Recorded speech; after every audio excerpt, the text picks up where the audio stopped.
نحمده ونصلي على رسوله الكريم اما بعد فاعوذ بالله من الشيطان الرجيم بسم الله الرحمن الرحيم رب اشرح لي صدري ويسر لي امري واحلل عقدة من لساني يفقهوا قولي۔ آج ہم پڑھیں گے نماز استخارہ کے بارے میں۔ سجدہ صاحب کی طرح یہ بھی ایک ٹاپک ایسا ہے جس پر بے شمار سوال آتے ہیں اور اس کے بارے میں بہت سی غلط فہمیاں بھی پائی جاتی ہیں۔ تو آئیے دیکھتے ہیں کہ قرآن و سنت سے ہمیں کیا پتہ چلتا ہے اور اس کا صحیح طریقہ کیا ہے۔ لفظ استخارہ کا لفظی معنی ہوتا ہے کسی چیز میں سے بہتر کو طلب کرنا، خیر مانگنا۔ جیسے آپ دیکھ رہے ہیں نا، استخارہ جو ہے طلب الخیرتی، تو روٹ کیا ہے اس کا؟ خیر، اور استفعال پہ کیا معنی بن جاتا ہے؟ طلب کا، خیر طلب کرنا، خیر چاہنا۔ کہا جاتا ہے استخر اللہ یخر لک، اللہ سے استخارہ کرو، اللہ سے خیر مانگو، وہ تمہارے لیے خیر کا انتخاب کرے گا، وہ تمہیں بہتر دے گا۔ تو یہ ہے بیسک کانسیپٹ کہ اللہ سے بہتری کا سوال کرنا کسی بھی معاملے کی۔ اور اصطلاحی معنی کیا ہے استخارے کا؟ اختیار طلب کرنا، یعنی نماز استخارہ میں وارد شدہ نماز اور دعا کے ساتھ اللہ کے نزدیک جو بہتر اور اولا ہے، اولا کا مطلب افضل ہے، اس کام کی طرف پھرنا اور اس کو طلب کرنا۔ جب انسان کوئی اہم فیصلہ کرنے لگے تو اس موقع پر اگر اسے سمجھ نہیں آ رہی کہ کیا کرنا چاہیے تو اسے اللہ سے مدد مانگنی چاہیے اور بہتر انتخاب کی دعا کرنی چاہیے، باقاعدہ نماز اور دعا کے ساتھ۔ ٹھیک ہے، تو استخارے کی نماز بھی ہے اور دعا بھی ہے، اور دعا جو ہے وہ مسنون ہے، مسنون دعا۔ ایک تو لوگوں نے خود ساختہ استخارے کی دعائیں بنائی ہوئی ہیں، نہیں، جو رسول اللہ صلی اللہ علیہ وسلم نے سکھائی ہے۔ علماء کا اجماع ہے کہ نماز استخارہ سنت ہے۔ استخارہ کے مشروع ہونے میں حکمت یہ ہے کہ اللہ کے سامنے سر تسلیم خم کیا جائے اور طاقت و قدرت سے نکل کر اللہ سبحانہ وتعالیٰ کی طرف التجا کی جائے تاکہ وہ دنیا اور آخرت کی خیر و بھلائی جمع کر دے، اور اس کام کے لیے مالک الملک سبحانہ وتعالیٰ کا دروازہ کھٹکھٹانے کی ضرورت ہے۔ یعنی اللہ ہی ہے جو انسان کے لیے کسی کام میں دنیا اور آخرت کی بھلائی کو جمع کر سکتا ہے، اور اس کے لیے نماز اور دعا سے بڑھ کر کوئی چیز بہتر اور کامیاب نہیں، کیونکہ اس میں اللہ کی تعظیم اور اس کی ثنا ہے اور اس کی طرف قولی اور حالی طور پر محتاجگی کا اظہار ہے۔ جیسے قرآن مجید میں آتا ہے نا، وَاسْتَعِینُوا بِالصَّبْرِ وَالصَّلَاةِ، مدد مانگو صبر اور نماز کے ساتھ۔ تو کسی بھی اہم معاملے میں ہم کیا کرتے ہیں؟ مدد مانگتے ہیں اللہ سے نماز کے ساتھ اور اس مسنون دعا کے ذریعے۔ یاد رہے کہ انسان اللہ کا محتاج ہے۔ قرآن مجید میں آتا ہے یا ایھا الناس انتم الفقراء الی اللہ واللہ هو الغنی الحمید، اے لوگو تم ہی اللہ کی طرف محتاج ہو اور اللہ ہی سب سے بے پرواہ تمام تعریفوں کے لائق ہے۔ انبیاء ہمیشہ اللہ سے ہی خیر مانگتے رہے، جیسے موسیٰ علیہ السلام نے دعا کی تھی رب انی لما انزلت الی من خیر فقیر، اے میرے رب بے شک جو خیر بھی تو میری طرف نازل فرمائے میں اس کا محتاج ہوں۔ اور یاد رکھیے کہ مومن کے بارے میں اللہ کا ہر فیصلہ خیر کا فیصلہ ہی ہوتا ہے، چاہے وہ کام جس پر ہمارا دل چاہ رہا ہے وہ ہو جائے یا نہ ہو، اس میں خیر ہی ہوتی ہے۔ انس رضی اللہ عنہ سے مروی ہے، وہ کہتے ہیں کہ میں نے نبی صلی اللہ علیہ وسلم کو یہ فرماتے ہوئے سنا کہ مجھے تو مومن پر تعجب ہوتا ہے کہ بے شک اللہ اس کے لیے جو فیصلہ بھی فرماتا ہے وہ اس کے حق میں بہتر ہی ہوتا ہے۔ ٹھیک ہے، یعنی مومن کے لیے اللہ تعالیٰ جو فیصلہ فرماتا ہے وہ بہتر ہی ہوتا ہے۔ ہمارا کام کیا ہے؟ خیر مانگنا، اور فیصلہ کرنا کس کا کام ہے؟ اللہ سبحانہ وتعالیٰ کا۔ لہٰذا پھر دعا مانگ کے انسان معاملہ اللہ پر چھوڑ دے اور اللہ تعالیٰ بندے کے لیے جو بھی فیصلہ کرے بندہ اس پر راضی ہو جائے۔ استخارے کی اہمیت، نبی صلی اللہ علیہ وسلم کا قرآن کی سورت کی طرح استخارہ سکھانا، یعنی جس طرح آپ قرآن مجید کی صورتیں سکھاتے تھے ایسے ہی آپ استخارے کی دعا سکھاتے تھے۔ جابر بن عبداللہ رضی اللہ عنہما سے مروی ہے، انہوں نے کہا کہ رسول اللہ صلی اللہ علیہ وسلم ہمیں تمام معاملات میں استخارہ کرنے کی اسی طرح تعلیم دیتے تھے جس طرح ہمیں قرآن کی کوئی صورت سکھاتے تھے، یعنی اتنی امپورٹنس ہے اس کی ہماری زندگی میں۔ صحابہ کا ہر معاملے میں اللہ سے مشورہ کرنا۔ انس رضی اللہ عنہ سے روایت ہے، کہتے ہیں کہ جب زینب رضی اللہ عنہا کی عدت ختم ہوئی، کن کے نکاح میں تھی وہ؟ حضرت زید کے، تو رسول اللہ صلی اللہ علیہ وسلم نے زید سے فرمایا اسے میری طرف سے نکاح کا پیغام دے دو۔ زید رضی اللہ عنہ کہتے ہیں کہ میں گیا اور میں نے کہا اے زینب خوش ہو جاؤ، مجھے رسول اللہ صلی اللہ علیہ وسلم نے تمہارے پاس نکاح کا پیغام دے کر بھیجا ہے۔ سبحان اللہ۔ اب دیکھیے کہ جس شخص نے طلاق دی تھی اسی کے ذریعے آپ نکاح کا پیغام دے رہے، ہم ایسی جگہ پر ہوں تو کیا کریں؟ ہم تو ایسی شادی کا بھی بائیک آؤٹ کر دیں اور اس شخص سے ہمیشہ کے لیے قطع تعلقی کر لیں کہ طلاق کیا ہوئی، گویا انسانیت کا رشتہ بھی ختم ہو گیا، اسلام کا رشتہ بھی اور انسانیت کا بھی اور ہر طرح کے تعلق کا بائیک آؤٹ۔ وہ کہنے لگی میں کوئی فیصلہ نہیں کروں گی حتیٰ کہ اپنے رب سے مشورہ کر لوں۔ پیغام کون بھیج رہا ہے؟ اللہ کے رسول صلی اللہ علیہ وسلم۔ اور کس کے ہاتھ بھیجا جا رہا ہے؟ حضرت زید کے ہاتھ۔ اور کتنی سمجھدار ہے وہ، کہتی ہے کہ میں فیصلہ نہیں کروں گی جب تک اپنے رب سے مشورہ نہ کر لوں، یعنی استخارہ نہ کر لوں۔ وہ اپنی نماز گاہ کی طرف اٹھی۔ آپ دیکھیے عربی کے الفاظ اوپر، فقامت الی مسجدہا، گھر میں اپنے لیے ایک مسجد بنائی ہوئی تھی۔ یہ اکثر جو ہم لوگوں کو کہتے ہیں نا کہ گھر کا ایک کارنر مختص کر لیں، ایک جگہ اپنا وہ لباس اور وہ، تاکہ سکون سے نماز پڑھیں۔ تو بعض اوقات لوگ ہر بات کی دلیل مانگنا شروع کر دیتے ہیں، اس کی کیا دلیل ہے کہ گھر میں مسجد بنائی جا سکتی ہے؟ مسجد کا لفظ جو ہے وہ سجدہ گاہ کے لیے ہوتا ہے، نماز کی جگہ کے لیے ہوتا ہے، وہ صرف کوئی بہت بڑی بلڈنگ ہی نہیں ہوتی، گھر کے اندر بھی آپ کی مسجد ہو سکتی ہے۔ تو وہ اپنی نماز گاہ کی طرف اٹھی اور نماز استخارہ شروع کر دی، اور قرآن میں حکم اتر آیا، اللہ تعالیٰ نے خود ہی نکاح کر دیا۔ تو رسول اللہ صلی اللہ علیہ وسلم تشریف لائے اور اجازت کے بغیر ان کے پاس داخل ہو گئے، یا ان کے پاس آ گئے۔ بظاہر خیر کے کام میں بھی استخارہ کرنا، یعنی اس سے بڑی کسی عورت کے لیے کوئی خوش قسمتی کی بات ہی نہیں ہو سکتی تھی اس وقت کہ اس کو اللہ کے رسول پیغام بھیجیں، لیکن پھر بھی انہوں نے استخارہ کیا، اللہ سے مدد مانگی۔ تو بظاہر ایک کام نیکی کا بھی نظر آ رہا ہو، اچھا کام بھی آپ کرنے جا رہے ہیں، پھر بھی استخارہ کر لینا چاہیے۔ مثلا آپ کوئی کلاس شروع کرنے جا رہے ہیں، آپ کسی کے ساتھ کوئی کمٹمنٹ کر رہے ہیں، تو اس میں آپ پہلے استخارہ کر لیں۔ امام نووی رحمہ اللہ فرماتے ہیں، اس حدیث سے واضح طور پر پتہ چلتا ہے کہ جو کسی کام کا ارادہ کرے اس کے لیے نماز استخارہ پڑھنا مستحب ہے، خواہ وہ کام بظاہر خیر کا ہی کیوں نہ ہو۔ استخارے کے بغیر دنیا کے کاموں میں پیش قدمی نہ کی جائے، یعنی استخارہ دین کے کام میں بھی ہوتا ہے اور دنیا کے کام میں بھی، سوائے فرائض کی ادائیگی کے۔ آپ یہ نہیں کریں گے کہ اللہ تعالیٰ میں ظہر کی نماز پڑھوں کہ نہ پڑھوں، اس کا استخارہ نہیں ہوگا، لیکن باقی اچھے کاموں کے لیے بھی استخارہ ہوتا ہے اور دنیاوی کاموں کے لیے بھی۔ بعض علماء نے کہا کسی بندے کو دنیا کے کاموں میں سے کسی کام کے لیے اس وقت تک پیش قدمی نہیں کرنی چاہیے جب تک کہ وہ اللہ سے اس میں خیر کا سوال نہ کر لے، یعنی اسے چاہیے کہ نماز استخارہ کی 2 رکعات ادا کر لیا کرے۔ استخارہ شرمندگی سے بچانے کا سبب ہے۔ ابن تیمیہ کہا کرتے تھے کہ جو انسان خالق سے استخارہ کرے اور مخلوق سے مشورہ کرے اور اپنے کام میں ثابت قدمی دکھائے، وہ کبھی پشیمان نہیں ہوگا، نادم نہیں ہوگا، شرمندہ نہیں ہوگا، ریگریٹس نہیں اس کو ہوگی۔ اور یہ بڑی اہم بات ہے کہ جب آپ کوئی کام کرنے لگتے ہیں نا، اور استخارہ بھی کر لیتے ہیں، کنسرنڈ لوگوں سے مشورہ بھی کر لیتے ہیں، اور اس کے بعد آپ اس کام کو شروع کر دیتے ہیں، پھر آپ دیکھتے ہیں کہ اس کا نتیجہ کچھ بہت اچھا نہیں نکلا، تو آپ پریشان ہونے لگتے ہیں کہ میں نے تو استخارہ کیا تھا، میں نے مشورہ بھی کیا تھا، سب کچھ تھا، پھر پتہ نہیں کیا ہوا۔ پھر بھی اگر ٹھیک نہیں ہوا تو اس میں بھی خیر ہے، کیونکہ اللہ تعالیٰ اس کے ذریعے آپ کو کوئی سبق سکھانا چاہتا ہے، آپ کو زندگی کا کوئی ایکسپیرینس دینا چاہتا ہے۔ بعض اوقات انسان کا کسی امتحان میں پڑھنا اس کے لیے آئندہ کی کامیابیوں کا راستہ کھول دیتا ہے اور آئندہ کی بڑی پریشانیوں سے بچنے کا سبب بن جاتا ہے، کیونکہ انسان بعض اوقات غلطی سے وہ سیکھتا ہے جو خالی نصیحت سے نہیں سیکھتا۔ اب مثلاً اگر کسی کا ہاتھ گرم پانی میں جلا تو آئندہ کبھی زندگی میں وہ گرم پانی کے قریب اس طرح نہیں جائے گا، وہ ہمیشہ بچے گا۔ لیکن اگر آپ بچے کو لاکھ سمجھاتے رہیں کہ یہ گرم ہے، یہ گرم ہے، اس کی گردان کریں، تب بھی وہ نہیں سمجھتا، ایک دفعہ ٹچ کر لے تو پھر ہوش آ جاتی ہے۔ تو ہم بڑے ہو کر بھی بچے ہی رہتے ہیں، اللہ کے سامنے کیا حیثیت ہے ہماری عقل کی یا میچیورٹی کی یا کسی بھی چیز کی۔ تو اس میں انسان کو پھر اگر بعد میں یہ احساس ہو کہ میری مرضی کے مطابق چیزیں نہیں بھی ہوئی تو بھی اللہ سے ناراض نہیں ہونا، اس وقت بھی راضی رہنا کہ اس میں بھی خیر ہے۔ ہو سکتا ہے کہ آپ یہ کام نہ کرتے، مثلا کہیں شادی کی نہیں بنی، تو ہو سکتا ہے آپ یہ نہ کرتے، کسی اور سے کرتے، وہ اس سے بڑی مصیبت ثابت ہوتا، تو اللہ نے اس بڑی بلا سے بچا لیا، چھوٹے مسئلے میں ڈالا۔ بعض حکماء نے کہا جسے 4 چیزیں عطا کر دی گئی وہ 4 چیزوں سے محروم نہیں کیا جاتا۔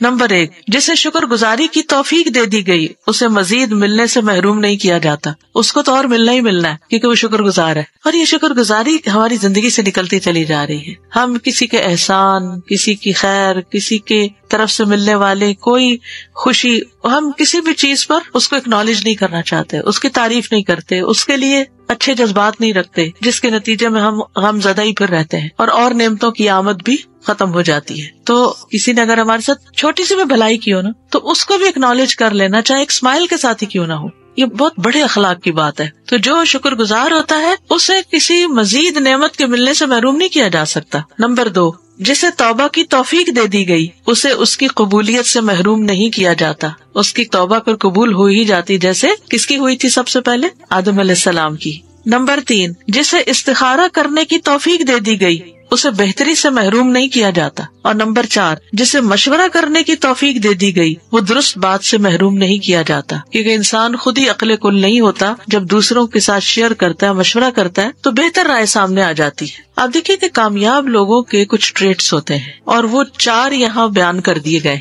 یعنی اگر آپ چاہتے ہیں نا کہ کسی بھی کام میں یا کسی بھی چیز میں، کسی بھی مقصد میں کامیاب ہو، اصل میں کامیابی کیا ہوتی؟ اپنے کسی مقصد کو پا لینا، یہ کامیابی ہوتی ہے. مثلاً آپ نے سوچا تھا کہ ہم حی علی الصلاۃ کورس کریں گے، یہ آپ کا مقصد تھا. اگر آپ نے اس کو پورا اٹینڈ کر لیا، اس کو سمجھ لیا، اپنا امتحان دے دیا، پاس ہو گئے، تو آپ کیا ہوئے؟ کامیاب ہو گئے. یعنی کامیابی یہ نہیں ہوتی کہ انسان کو بہت سا مال مل جائے یا بہت سارے اس کے دوست ہوں یا بہت ساری اس کے پاس چیزیں ہوں. نہیں، کامیابی یہ ہے کہ آپ نے زندگی میں جو حاصل کرنے کا گول سیٹ کیا، چاہے زیادہ علم حاصل کرنے کا، چاہے خدمت خلق کا، چاہے کوئی ڈگری کرنے کا، چاہے کوئی جاب کرنے کا، تو جب آپ اس کو پا لیتے ہیں تو یہ آپ کی کامیابی. لیکن گول سیٹنگ سے لے کر اس گول کی اچیومنٹ جو ہے، یعنی اس مقصد کو پا لینے تک کے بیچ میں کچھ منزلیں ہوتی ہیں، کچھ ٹریٹس، اخلاقیات ہوتی ہیں، کچھ کرنے کے کام ہوتے ہیں جو آپ کو لازماً کرنے پڑتے، تب آپ وہ پا لیتے. مثلاً اس کورس کو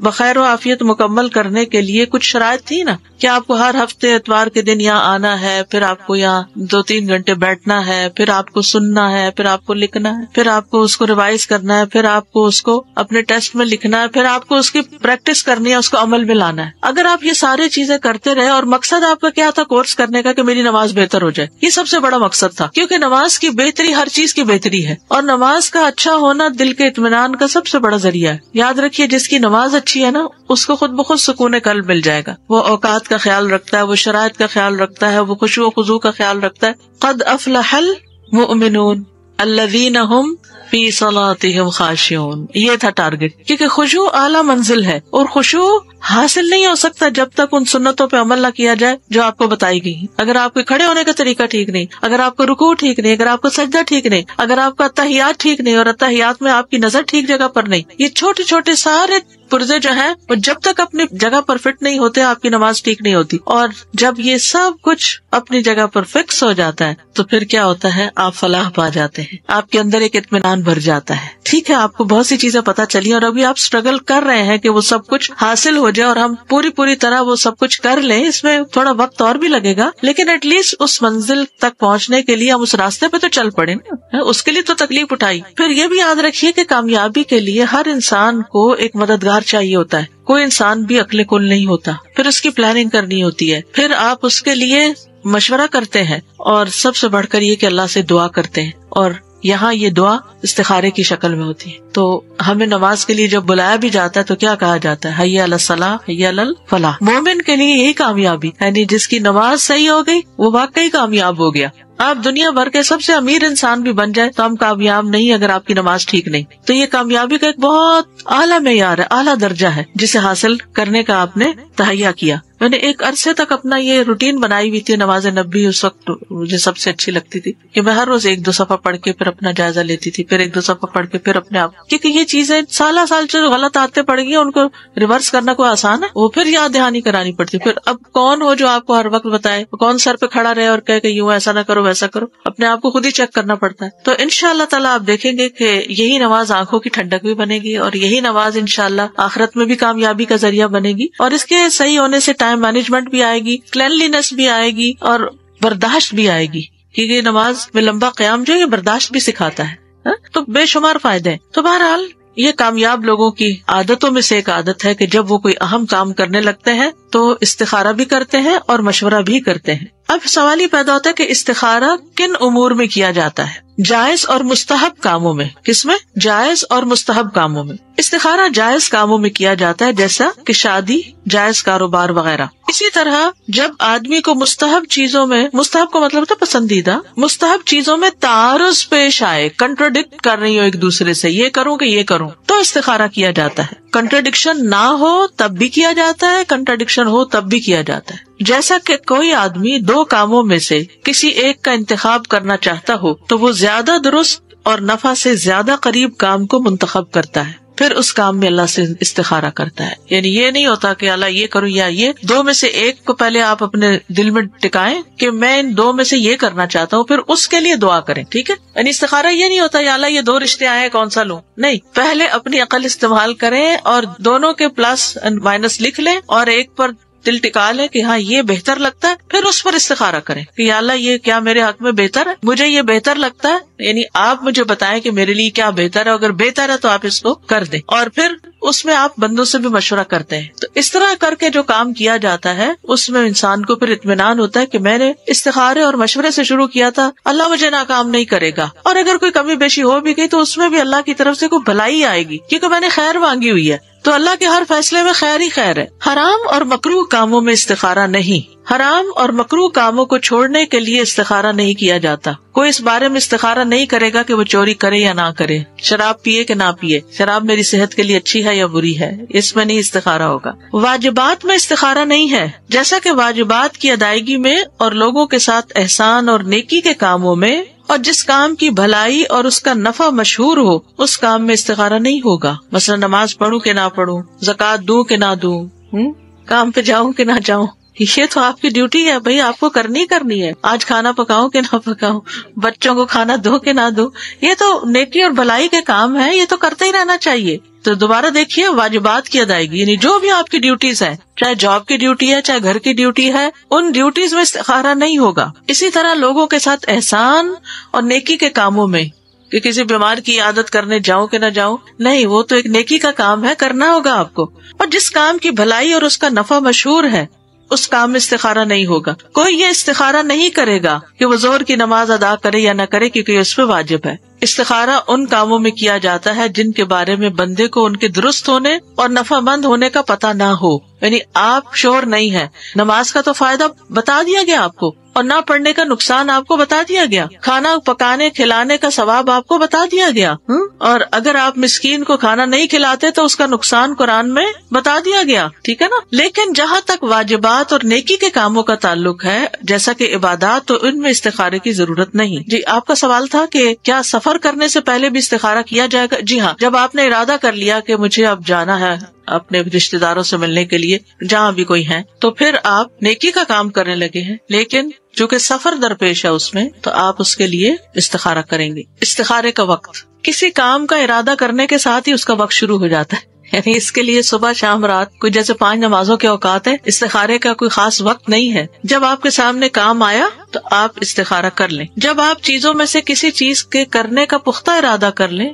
اور جائز کاموں میں سے کسی کام پر پیش رفت کرنے کا پختہ ارادہ کر لیں, تو ارادہ کرنے کے ساتھ ہی استخارے کا وقت شروع ہو جاتا ہے. اس کی دلیل نبی صلی اللہ علیہ وسلم کا وہ قول ہے جو حدیث میں آیا ہے, اذا ہم, یعنی جب کوئی ارادہ اور پختہ عزم کر لے کہ یہ کرنا چاہتا ہوں میں. یہ بات سمجھنے کی ہے, بہت سے لوگ اس پوائنٹ کو نہیں سمجھتے. کیا سمجھ میں آیا کہ جب 3-4 چیزوں میں سے ایک چیز آپ نے سلیکٹ کر لی, اور اگر آپ نے ابھی سلیکٹ نہیں کی تو ابھی استخارے کا وقت نہیں آیا. استخارہ ہوگا ہی اس وقت جب آپ ایک چیز کو پن پوائنٹ کر لیں, اچھا اب میں یہ کرنا چاہتا ہوں. ٹھیک ہے, جب تک آپ تردد میں ہیں یہ کروں یا وہ کروں یا ابھی سمجھ نہیں آ رہی, تو تھوڑا وقت دیں اپنے آپ کو, جب تک کہ آپ کسی ایک چیز کی طرف چاہے 1% مائل ہو جائیں زیادہ دوسرے کی نسبت, تو پھر کیونکہ ان ڈیسائسونیس سے تو نکلنا ہوگا, پہلے ڈیسیژن لینا ہوگا پھر استخارہ کرنا ہوگا. یاد رکھیے کہ ممنوع اوقات میں نماز استخارہ نہ پڑھی جائے. ممنوع اوقات وہ کون سے ہوتے ہیں؟ جیسے عصر یا فجر کے بعد, عصر کی نماز کے بعد, فجر کی نماز کے بعد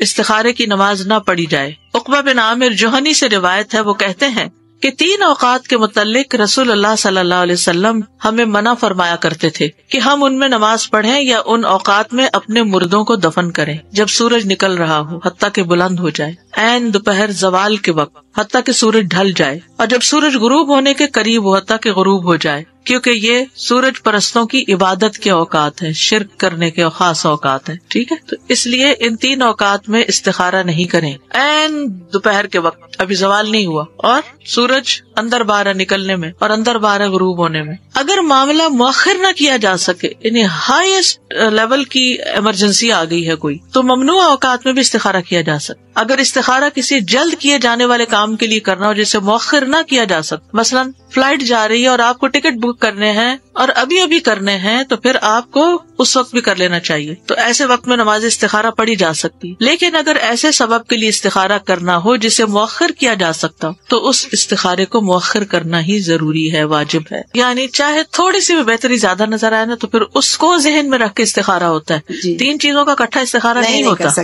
دیکھیے ہر کام میں اللہ تعالیٰ نے ہمیں کیا کہا ہے، پہلے کوشش کرو، پھر دعا مانگو، اللہ سے مدد مانگو. استخارے کا طریقہ نبی صلی اللہ علیہ وسلم کا سکھایا گیا طریقہ.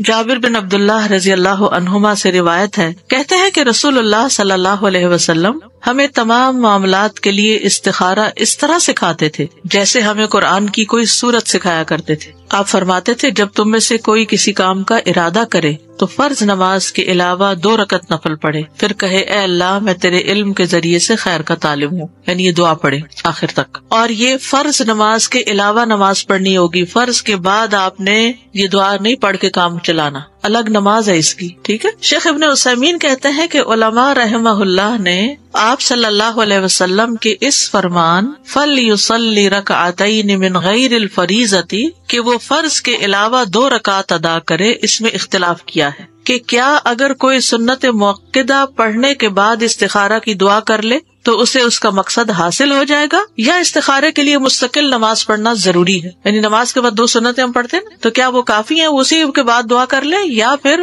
2 نفل اور پڑھ کے پھر دعا کریں. جن لوگوں نے کہا من غیر الفریضہ کے الفاظ تمام نوافل حتیٰ کہ سنت موقدہ، تحیت المسجد اور تحیت الوضو بھی شامل ہیں، وہ کہتے ہیں کہ کفایت کر جائے گا. تو آپ سنت موقدہ کے بعد استخارہ کر لیں، اس میں ممانعت نہیں، کیونکہ نبی صلی اللہ علیہ وسلم نے فریضہ کے علاوہ استخارہ کرنے کا حکم دیا. اور جو کہتے ہیں کہ نبی صلی اللہ علیہ وسلم کا یہ فرمان دلالت کرتا ہے کہ استخارہ کے لیے مستقل نماز کا ہونا ضروری ہے، بس میرے نزدیک زیادہ قریب یہی ہے، یہی بات، یعنی اسی کا قول ہے جو کہتا ہے کہ استخارہ کے لیے خاص نماز ادا کرنا ضروری ہے، اس کے علاوہ کوئی اور صورت کفایت نہیں کرتی. یعنی سنت موقدہ تو اپنے ایک خاص الگ ہی مقصد کے لیے پڑھی جاتی ہے نا، یا وتر پڑھ رہے ہیں یا کچھ بھی، تو استخارہ اگر آپ کر رہے ہیں تو یہ ایک الگ چیز ہے، اس کے لیے الگ ہی نماز ہوگی. دائمی کمیٹی کے فتاوی میں آیا ہے کہ استخارہ کے لیے مستقل نماز مشروع کی جاتی ہے، کیونکہ آپ کا فرمان ہے کہ جب تم میں سے کوئی کسی کام کا ارادہ کرے تو اسے چاہیے کہ فرض کے علاوہ 2 رکعتیں ادا کرے.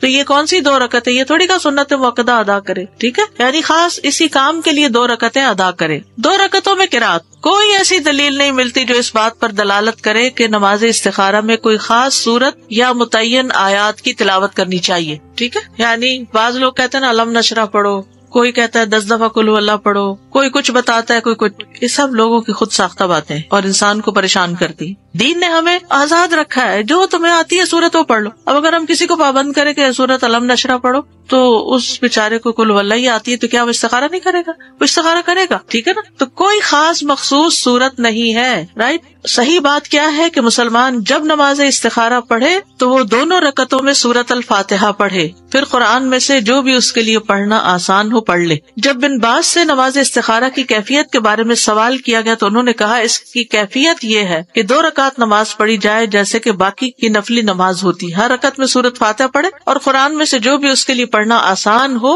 وہ پڑھے اور پھر دعا کرے. سلام کے بعد استخارے کی دعا پڑھنا، یہ بھی ایک سوال ہوتا ہے کہ یہ دعا اتحیات کے بعد پڑھ لی جائے، سلام سے پہلے یا بعد میں پڑھی جائے. دعا استخارہ میں مشروع یہی ہے کہ نماز سے فراغت کے بعد دعا کی جائے، اور یہ جمہور علماء کا موقف ہے. علماء کی اکثریت یہی کہتی ہے. بن باز کہتے ہیں کہ ایک مسلمان کے لیے مشروع یہ ہے کہ جب وہ نماز استخارہ پڑھے تو سلام پھیرنے کے بعد دعا مانگے، کیونکہ آپ کا فرمان ہے تو جب تم میں سے کوئی شخص کسی کام کا ارادہ کرے تو وہ فرائض کے علاوہ 2 رکعتیں پڑھے، پھر کہے اللہم انی استخیرک بعلمک. تو 2 رکعت کب پوری ہوگی؟ سلام پھیرنے کے بعد ہوگی.